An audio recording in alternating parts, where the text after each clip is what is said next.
Hey lads, this past weekend I got to play in the Phoenix Chess Academy Game 40 Challenge, which was hosted by Coach Maritza and Coach Yulia, who are both titled FIDE Masters, who run this Phoenix Chess Academy. And I'm very thankful for both of them putting these tournaments on. I've been to several of them now, and I really enjoy getting to play. So just shouting out to them. If you're in the Phoenix area, do come down to the Phoenix Chess Academy and play here because it's a lot of fun. This tournament, you get 40 minutes to make all your moves, but every single move, you get a 5-second delay on the clock. Game 1, I was super excited to play. I had lost some of my rating from the previous tournaments. I was playing in the under 1200 section again, sitting at 1197, but I was ready to gain that back in this tournament. So do check out Game 1, which was probably the most exciting game I've ever played of chess, the most beautiful game I've ever played, and I think you'll really, really enjoy it. Game 1, I was playing against a young boy named Aiden, whose rating was 1036. He showed up to the board about 15 minutes late. This was the first game of the day, and so I guess he was just struggling being ready in the morning. When you only have 40 minutes on the clock, you definitely want to use those minutes well, and so him showing up slightly late already gave me quite a bit of confidence, and I quickly played the move d4. Waited 15 minutes, he finally showed up, and he played the move d5. I decided I was going to blitz out this opening as best as I could, because I know this opening very well that I was planning to go into. The Jabava London, knight c3, he plays c6, bishop f4, he plays knight f6, and I close off the pawn chain, e3. This is literally the same setup you want to do every time in the Jabava. You get your knight here, your bishop here, and your pawn is always on d4, and generally the next move is to close off this pawn chain. Now, it depends what your opponent does. They could move their knight, they could move this pawn, they could get this bishop out sooner, they could play up here and get the bishop on this square. There's multiple ways for them to play, but one of the common ways that the black pieces generally play is to bring this bishop out, and if the bishop ever comes out to f5 or to g4, we go for the same plan, and that is what happens in this game. This is called the Jabava London Pawn Storm, where you storm your pieces up the board, and you start that by playing f3. He closes off his pawn chain, we go g4, he moves back, and we play h4, ready to play h5 and trap this bishop. This bishop can't come here because we ate him, can't come here because we ate him, can't come here because we ate him, or take this because we ate him. So he's got to make room for this bishop to go somewhere, and this knight's blocking this pawn from moving, so he really needs to move this pawn, and he's got two squares. Which one's he going to pick? It really doesn't matter too much which one he goes for, but in this game, he decided to play the pawn to g6. Now on g6, it kind of creates what we call in chess a hook. It can be a pawn that I sort of go after, but before we go after this pawn, or try to advance any of my own pawns here, going after this, we want to get rid of this bishop, and so the way we do that is we play bishop to d3. Now, if he decides here to like move his bishop, that allows me to take his bishop, he recaptures, and then I can put my queen here on d3, looking at this square and getting ready, checking the king. I'm in on him, ready for dinner. I'm going to eat a lot, I'm going to eat well tonight. But that doesn't happen. He does the correct thing and he takes my bishop off. So I recapture with my queen. I'm not able to get in here because there's a pawn here looking at that square. So here he actually plays his bishop to e7. And when he played bishop to e7, I started to think, this is a bit odd. Looks like he really wants to castle this way. And if he castles this way, we can use this hook to our advantage. We can move forwards. If he takes, we can capture, and the h file's open, especially if he's castled. That's going to be beautiful for me. Queen's looking at h7, rook's looking at the whole h file. There's going to be a checkmate incoming. So when he moved here, I was a bit confused. I just developed, put my knight into the center, and here he moves bishop to d6, moving the same piece twice. And I think he just realized, oh, he put it on the wrong square. He wanted his bishop on this square. And so he just takes an extra tempo to move it. 2 moves to get to this position. I know that I have an advantage. I've got pieces into the game. And so I'm just like, I need to develop as fast as possible. I castle, get my last piece into the game, this rook, and my king is safe. Now I'm ready to start busting open the position and just taking advantage. He captures my bishop. I take back with my knight. My knight is even closer into the action. And here he plays the move a5. I knew that a5 was not a great move because this side of the board, nobody cares about. Nothing is happening on this side of the board. All the action's going to happen over here. And I'm ready to start that action. So we push in with the move g5. My opponent moves his knight back. Now he could have taken here. He could have moved his knight back to this square, but this is the square he chose. And after this move, I have a long think. How would you guys proceed? Do you take this pawn? Maybe, but probably not, because then his rook can take, and now his rook can maybe get active, attack this weak pawn. Maybe his queen's attacking this pawn, and things aren't so obvious for me. Then I come up with a really nice idea. And I'd known this idea because I played this a lot online, but we play the pawn to g6. If he captures my pawn, we come in and now we're checking him and we're in on him, ready for dinner. We're going to eat well tonight. If he doesn't take the pawn and he pushes, well, look at this. This knight is really well placed. It is now attacking this pawn. If the pawn pushes forwards, there's no defender of this pawn. So we just get a pawn for free. We're looking at this pawn with a check. We're in on him. We're going to eat really well tonight. But he plays the move queen f6. Now, it's kind of weird if you look at this position. The only pieces that have come off this entire chessboard are the 2 bishops. Both black bishops, both white bishops. But the engine says that I'm up 3.5 points of material. I have such a strong advantage. It's almost like I have an extra bishop, which is pretty crazy to think about. Here I play the move rook to g1. I just want to get my last piece into the game, defend this pawn, and make sure no funny business is going to happen. He moves his knight to d7, and now you can see I'm basically up a rook. It says plus 4.76. So I know my position is good here. I can't see the analysis bar, but I had a feeling that my position was very good. And I find the beautiful move, knight to h5. A knight on the rim is dim, but this knight is not dim at all. It's attacking this queen, and it's attacking this pawn. And if it can take this pawn, it takes with check. And there's no way for this queen to defend the pawn. So the queen rightfully moves out of danger, and we take that pawn with check. King moves over, and now I have probably the longest think of the game. I really had to make sure that my next move was not idiotic, but I was very excited to play the following move. Maybe you could pause the video and see what would you play here. I noticed something very interesting about this position.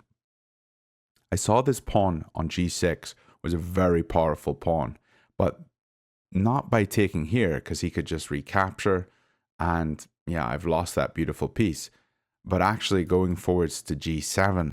However, there's a knight in the way, so I can't get to g7. But if I can get to g7, I'm attacking the rook in the corner. The queen's attacking this other square that the rook can go to, and that just looks very beautiful to me. So I find the beautiful move, knight takes e6. I take his pawn, and I give up my knight, which seems kind of like for free. But he has to deal with this. He can't take this pawn because he's in check.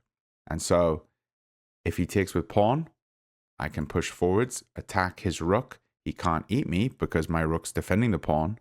And he can't move his rook because I'm attacking here. If he takes with queen, same thing. There's no way for him to get out of this g7 pawn push.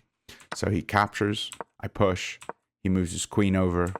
And instead of taking his rook, I just move my rook up, just realizing, yeah, I don't have to take. He can't capture here. I have a rook looking at it. So I'm just going to improve my pieces slowly. He moves his knight out of the way so that his rook has a bit more breathing room. And here I know I have to capture his rook. So I capture, he takes, and then I double my rooks, creating a threat here on g8. If I can ever get a rook to g8, then his king's going to have to move and I'm going to be able to eat his queen, or his queen's going to eat my rook and I could eat his queen with my other rook. So here I was feeling very, very confident. And the end of this game is quite a beautiful thing to look at. So just watch this. He pushes on b5. I push in the middle. His king's in the middle and I want to just open everything up. I want to get the position as open as possible so that I can start landing some checks. If I can take here and he takes and maybe I capture here and then I can start maybe checking on some of these squares and things are going to start looking really good. I don't see the plan yet, but I have the plan sort of in the back of my mind. Here he plays his pawn to b4 and I thought for the longest time, I probably spent about 15 minutes on this move. Do I want to take this pawn on d5? And I really did consider it because taking this pawn, let's say he recaptures and I capture, then I can push forwards. And when I get to here, I can kick this guy away and then I can go in here with this deadly plan. But I just thought after 15 minutes or so of calculating it all, I don't need to mess up this beautiful position I have. Like, why make things more difficult for myself? Let's just move the knight out of danger. So that's what I did. I moved my knight. He took the pawn. I recaptured. He moved his own knight. Now he's got two defenders of this square. And I'm like, okay, this plan's never going to happen. Just you wait and see. But here I push on. He takes. I take. He takes. And in this position, I saw, okay, this knight can't move. So let's attack it. Always try to attack a pinned piece. We are attacking this knight twice. And it's only defended once. I also attack his rook here. So he moves his rook. And I take that knight. Now, whose piece is going to be pinned? Mine is. This piece can't move because the queen is on the other side and the rook can eat the queen if it moves. So here I get out of the pin and he pins me again. Pinning my queen, the rook can't move. Or I'm sorry, the knight can't move because he eats my queen. But in this position, I found the most beautiful sequence of moves. A checkmate in 3. Check. His only move is to take. Check. His only move is to block. And here, instead of taking his queen like a greedy madman, I throw in a checkmate. b8, queen to b8. And this is the most beautiful checkmate I think I've ever delivered. This made me overjoyed. Queen is looking at both these squares. Knight's looking at both these squares. Rook is sitting here blocking any way for the king to get out. And the queen is being held down on the other side by the rook. None of my pieces are defended. None of them can be captured. It's beautiful. I mean, what a beautiful checkmate. I played this with a 95.5% accuracy. Basically, stockfish in person. And my opponent played with an 81.8. So my opponent didn't play bad. I just played exceptionally well this game. And I was very excited to play such high quality chess. I hope you guys enjoyed this one. I think you'll enjoy game 2, game 3, and game 4. So do stick around for the rest of the games in this video. But game 1 was seriously a beautiful thing for me. Let's jump into game 2. Game 2, I got to play against a little boy named Rory, who I had played in a tournament a few weeks prior. The game is on my channel somewhere. I had played him with the black pieces last time, and he had a queen and I had 2 rooks, and I had a winning endgame, and I blundered it and lost. So I knew that today I was not in for an easy win here. I needed to play as accurately as possible to secure this, and my opponent was not somebody to mess around with, even though his rating was only 897. He played e4. I played c6, d4, d5, and here we always ask the question, is he going to play the advanced Caro? Is he going to play the exchange Caro like he did last time? Or is he going to play the knight, one of the knights out to jump into some other variation of the Caro Kann? Is he going to play his pawn up to f3, the fantasy variation? We don't know. Now we do. He plays the exchange Caro Kann. So we both exchange a pawn in the middle. He develops his knight. I develop my knight. And the next few moves are all sort of generic Caro Kann moves. He pins my knight. I play knight f6. He brings his bishop out. I bring my bishop out, attacking his queen. He goes knight f3. And I bring my rook over to c8 to defend this knight here. I've played multiple variations of this Caro-Kann, and I always try to go after the pawn on d4. It's generally a really good pawn to attack, especially when their knight is on c3, blocking the defense here by another pawn. But I didn't really see a way to do this, especially having developed my knight to f6. If I had pushed e6 and put my knight on e7, then I could come to f5 to attack this pawn in the center, having two knights both attacking the pawn. But I didn't really see a way to attack it, so I just thought we're just going to develop and try to play for the minority attack, which is the common sort of idea in the exchange Caro-Kann. He castles, I play e6, getting ready to develop my bishop. He pulls his queen in, I take off the knight, because I realized a lot of the time this knight can be very annoying by jumping into e5, attacking my pinned piece, and not a lot of fun. It really can become quite difficult to deal with it. So I just take it off. His queen takes, I develop my bishop, he takes off the bishop as well. I realized Mr. Roy just wants to trade pieces. He plays h3, I castle, and the next move is my opponent's big downfall. He didn't realize that castling doesn't just get my king to safety, it also allows one of my pieces in the game to start an attack. And this knight is attacking d4, even though it couldn't take it the move prior.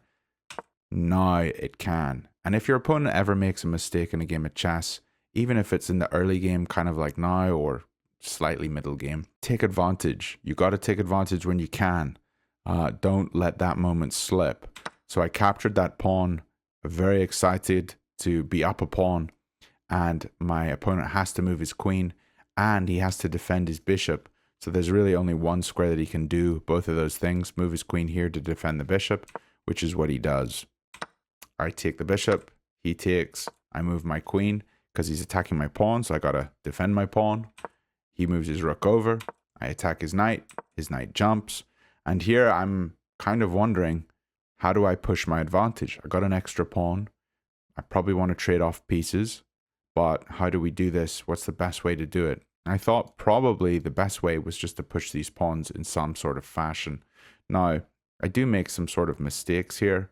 I haven't looked at them too much, but essentially my plan is not as foolproof as I thought it was when I was playing the game. I push forwards, he moves his knight, I push forwards to defend, and here he actually played the correct response, but the continuation from this point on wasn't as accurate as it could have been. I don't lose any advantage. I still have a 0.6 advantage here, but I did have over 2 points of advantage. And by pushing these pieces, I guess I lost that advantage. Maybe I needed to develop my knight, get it to a better square, go after this pawn maybe, or maybe I needed to push these pawns up for the minority attack. I'm not entirely sure what I did wrong there, but we could go back and have a look at it. I'm just going to not right now for the sake of time.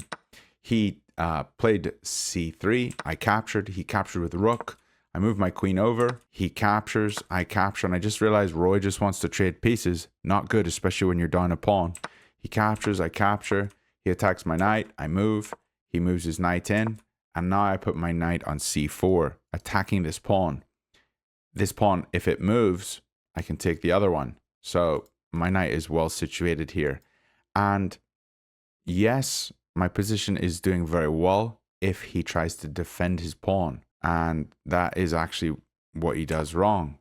But this was a miss because he could have actually come here and attacked my pawns. And something in a rook and pawn endgame that I think people don't really fully realize, and I always make the mistake myself as well, is we get so defensive and we want to hold on to our material, but in actuality what we need to be doing is going after our opponent's pieces.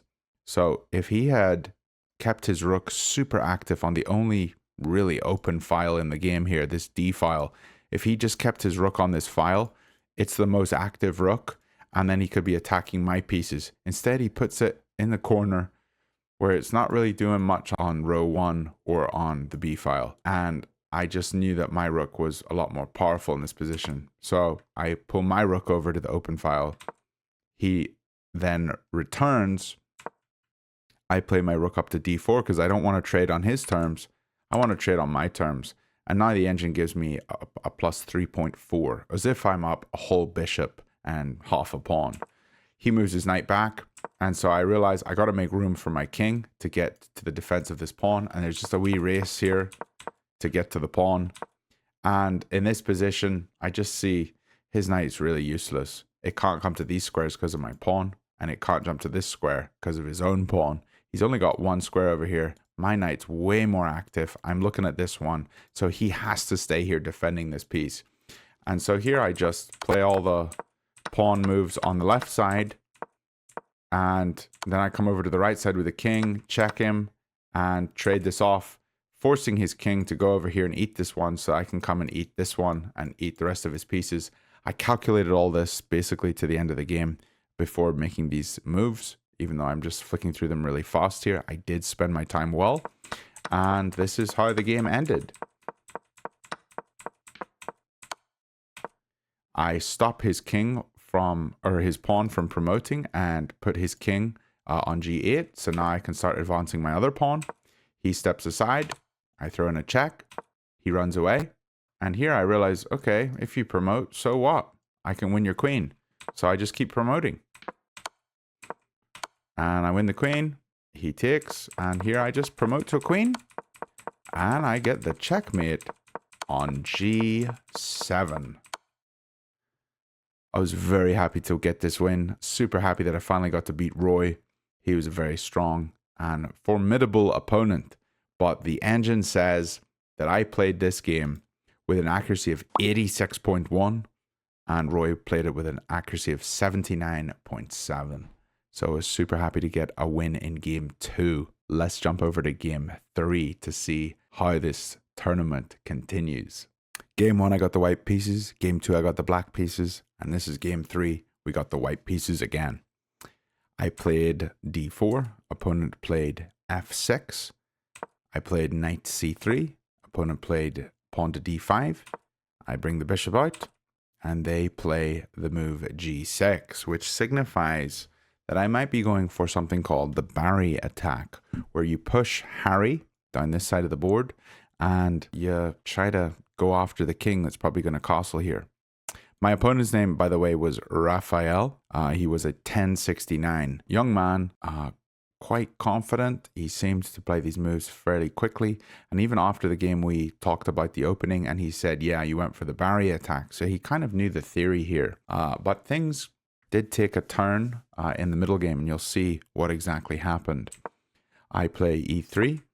He finchettos this bishop, or finchettos. That's probably the correct way to say it, I think. Finchetto. I bring the knight out to f3. He castles.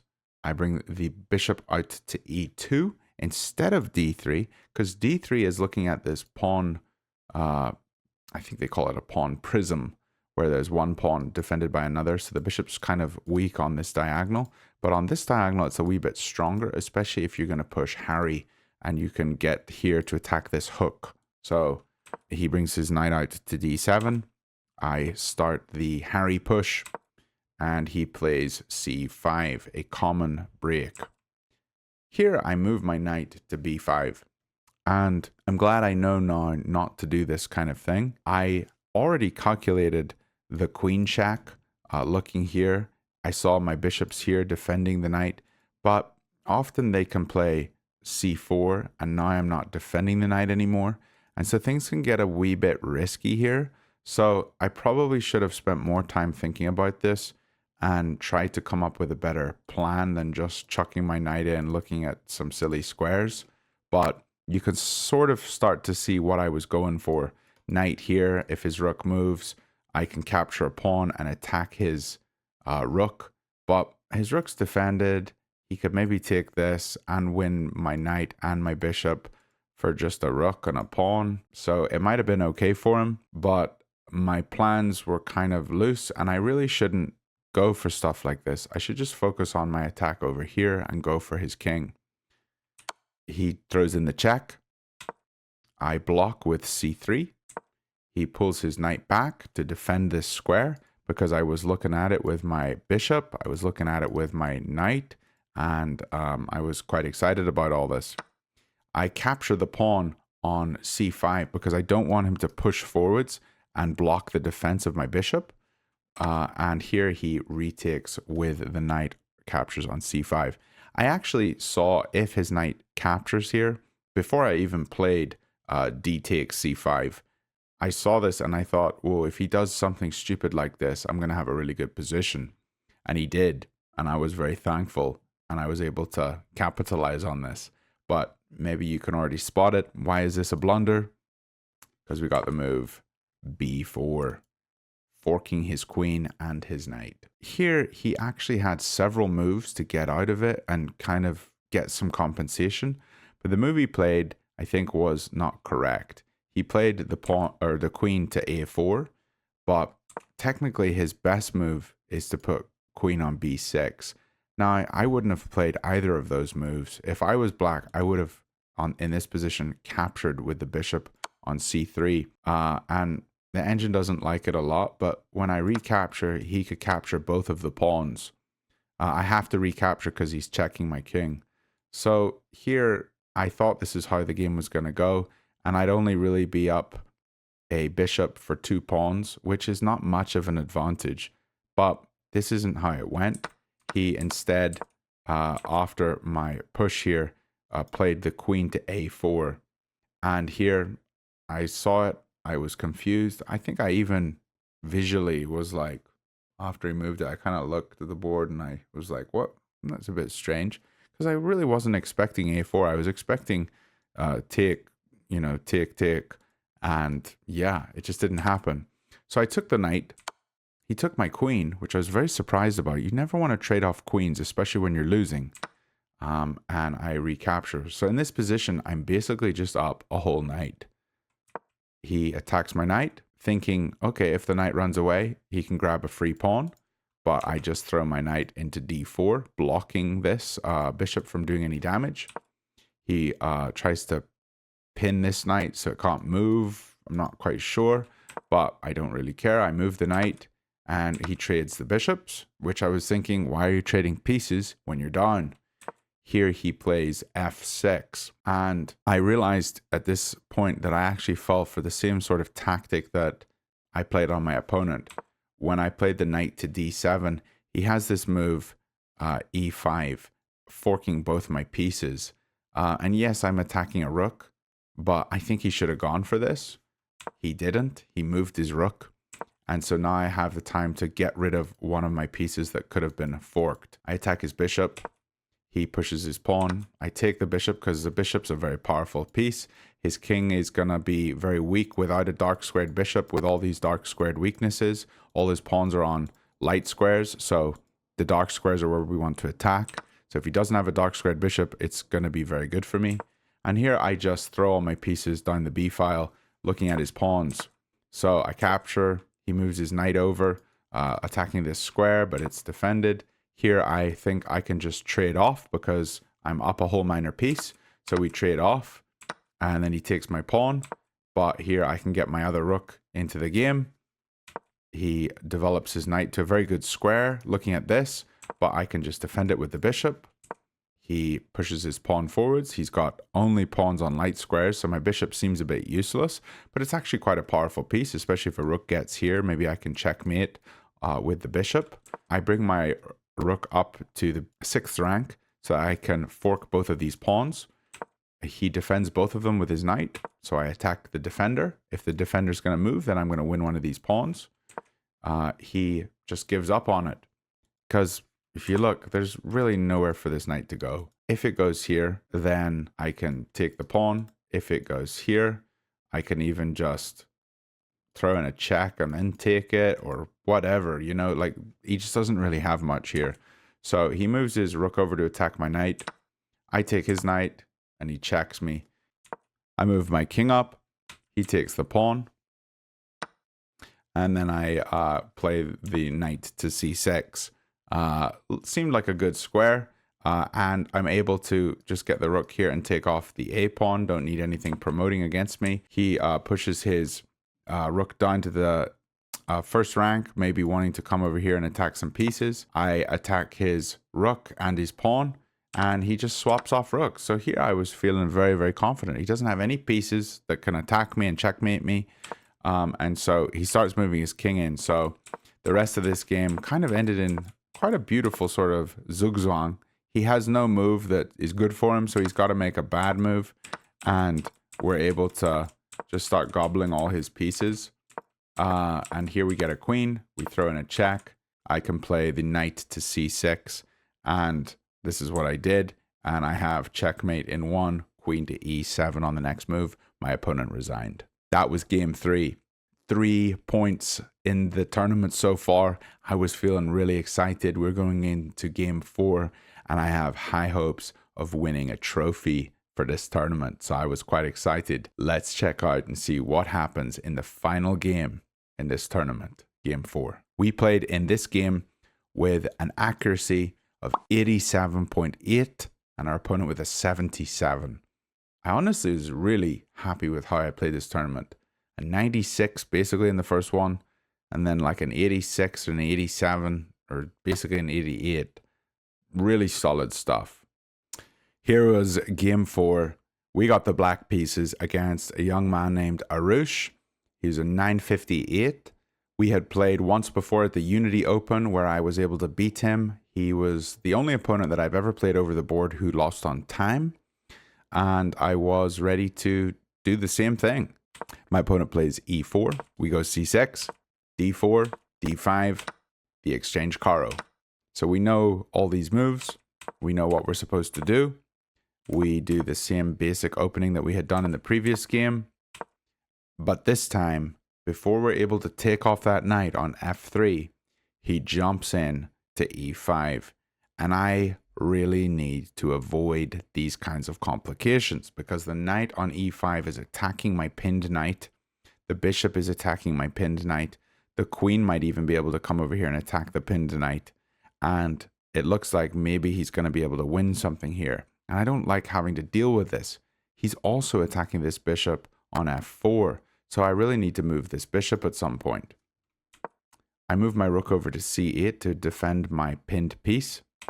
He brings his bishop to g5, attacking my knight, pinning my knight. So now my knight can't move because the queen's attacking. And here, I spent a bit of time calculating and I just did the wrong thing. The best move here is clearly deal with this threat first. My knight is pinned, so my bishop is not defended. So let's just move our bishop here and attack his queen. I was worried about his queen coming here and having 3 pieces attacking my knight. But my knight's defended twice already, and I could easily add a 3rd defender or something. I could even move my knight here to attack his queen and his bishop. Yeah, he could take mine, I take his. He takes mine, I take his. I don't know, something like that. But what I do is completely wrong. I move my bishop to e7. And here I actually really need to spend more time because even though the position is losing for me and I'm going to lose a piece, there were complications and things were not so clear. He takes. I move my bishop to attack his queen. He takes a second piece, which is an inaccurate move for him. And I didn't quite realize this. His best move here would have been to take c6 check, take this way first. But he didn't. He took this way. And here I take his queen. And so he has to take my queen. But here, I have an option to take his rook or to take his bishop. Now let me just ask you guys, which one would you take? I mean, it just seems obvious to take the rook, doesn't it? But this is just really bad because taking the rook, it's not free. Taking the rook, I lose my bishop because the bishop's still in danger. But if I take his bishop, I keep my bishop. My bishop is healthy. So why do I not just capture here? Like, this is really dumb. I take 5 pieces off and I'm going to lose 3. that's a bonus of 2 points for me. But if I just take 3, that's a bonus of 3 points instead of 2. So this is kind of hard for people to see. I don't know, maybe not. But it's hard for me to wrap my mind around that. But this piece is free and this piece is not free. So in this position, I should have taken the bishop. But I don't. I take the rook. He captures. I capture his bishop. He captures my knight on c6. And I capture his knight. He takes with check. I move my king. And here he moves his knight. Now, this position is clearly lost for me. But I actually find a way to come back to have a winning position. So have a look and see what I do. I swing my rook over to c8. Not the greatest move. In this position, I should have swung my rook over to b8. Because b8 attacks a pawn. And then I could have moved my other rook over to c8, attacking a bishop. And if the bishop moves, attacking a knight. And that knight might not be protected because the pawn might have already pushed forwards because I had a rook on b8. These are simple things that I need to calculate and think through a little more. But I go c8, he moves his bishop. I go b8, he moves his rook over to b1. And already you can see the eval bar has dropped back to basically half a point advantage for him. I would have been overjoyed if I had known that, but I thought I was completely losing. I swing my rook over to c8 because I know I want to attack this piece. And if this takes, then this piece is going to be weak and I can just attack it with a pawn. And this is basically what happens. He moves his king out to e2. You can see the engine basically says this position is completely equal. I wish I knew that, but I take his knight. He recaptures. And now I attack his bishop. He defends. And here I can just take his bishop. But instead of taking it, I move my king in. And I'm just toying with danger. I should really just take this bishop and be done. But I try to just improve my position for some weird reason. And I don't do what I'm supposed to. I throw in a check. He moves his king in. I pull out of the pin and attack his king. He goes back. I go back to pinning the bishop. The whole time I really should just take this off and try to get a draw with a rook and some pawns against a rook and some pawns. But here he plays c4. I play e5. He checks my king with his pawn. And in this position, I touched my king and moved it forwards and then let go and went to pick up my king again. And he said, no, you can't do that. You let go. And I remembered that as soon as you let go, your move's done. And I don't know why I thought in my mind, like, I have to click the clock to really end my turn. I guess just clicking the clock you've already made your move. You better click your clock quicker. But yeah, it's not when you click the clock. It's when you actually let go of the piece. But I move my king forwards here. And in this position, I knew that I had lost because as soon as I let go, I was like, oh wait, I don't want to go onto a light square. I need to stay on a dark square because his bishop can move and he can win my rook on the next turn. So he could have just gone here, check. I have to go here. And this is actually a forced mate in 9 moves according to the engine. Forced checkmate in 9 moves. But here I just resigned here when I moved the king forwards because I knew I wasn't going to win this and my opponent had plenty of time. So the accuracy for this final game was 87.5 for my opponent and a 77.6 for myself.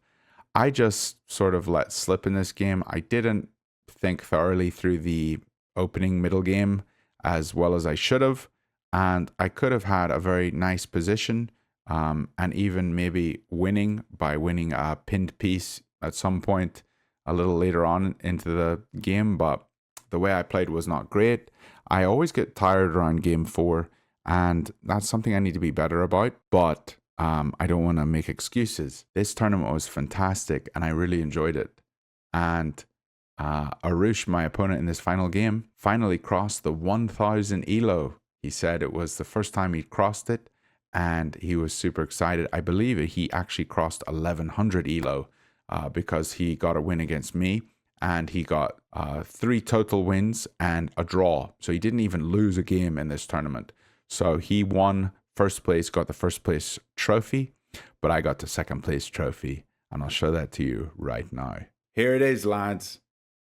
The Game 40 Challenge, second place, under 1200, February 2025. This is the coolest looking trophy that I've gotten so far.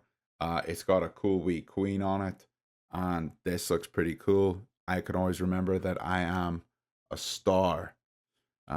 So I was excited to win this, and yeah, honestly just had so much fun. This coming weekend, I'm going to be playing in a 3-day tournament, classical. You get 90 minutes each and like 15 or 30 seconds extra each move. Going to be very long time control. I'm not going to blunder at all. And you're going to see some beautiful stuff next weekend when I post the videos about it. Thanks so much for watching this video. I'm really thankful for all you guys. I know I haven't been posting as many videos, but I am eager and excited to post more. I just have been taking a wee bit more of a break. It's a lot for me to post videos every single day of my life. So thanks for understanding that. And I will be back with more content soon. I hope you're enjoying, and take it easy. I'll see you all soon.